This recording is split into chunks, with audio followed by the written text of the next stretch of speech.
Hi everyone, my name is Manal Bidar. I'm a climate activist from Morocco, and today I am joined by the Jennifer Sarah, who is Global Director of Climate Change at the World Bank. So, Jennifer, it's very exciting to be here. We finally met in Baku in Azerbaijan, and we are at the most important climate change conference. What are your expectations? Are there any priorities you have from this COP? So I'm so happy to be with the Manal, and I want to thank you for all the activism and leadership that you're doing. Um, so yes, this is an important COP, COP29. They call it the Finance COP. So it's really a COP about how do we mobilize the financing needed. But let's also not forget that a COP is really about bringing all countries around the world, the parties together to negotiate to continue to reduce emissions, to agree on mitigation, but importantly now also adaptation and build resilience and adaptation for people on the planet. And finally, the finance part is critically important. So how do we come together as a community to really make sure that all the finance is available, it can be brought and spent in the countries that most need it or most impacted by the impacts of climate change. I like that. And your work is exactly doing this. You are currently working with the World Bank in financing and mobilizing this needed climate finance to developing countries, but also like within the countries that are vulnerable and affected.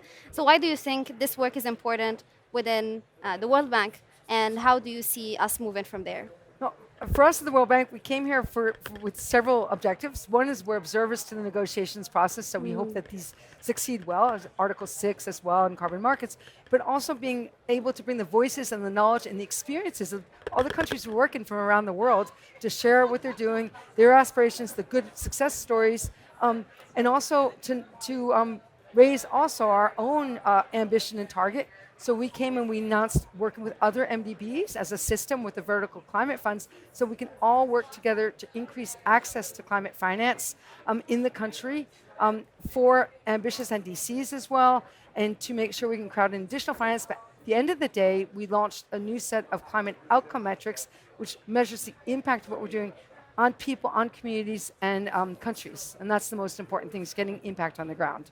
So I want to ask you something. You are a youth activist, and we know, for me, it's so important. I have two boys, and I see there was a great session 2 days ago. UNICEF coordinated it on the impacts of climate on the young. And it's when you see it, we know it. When you have droughts and floods, really, it's the young being affected. But then we have a whole bunch of youth activists, and I really want to know, in your space, what is it? Why do we need youth activism? And what is your aspiration?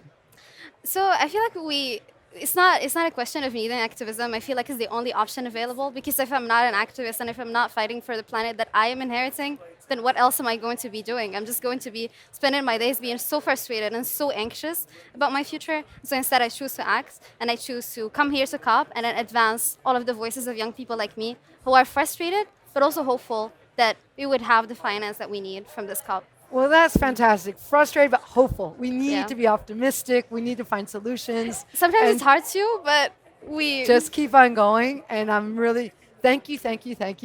We need you. We need everyone on board. And we just need to go forward and just find solutions. Absolutely. Thank you so much. And if you're watching us at home, please join us as we amplify the work of the World Bank and the work of young activists to save the planet. Thank you so much.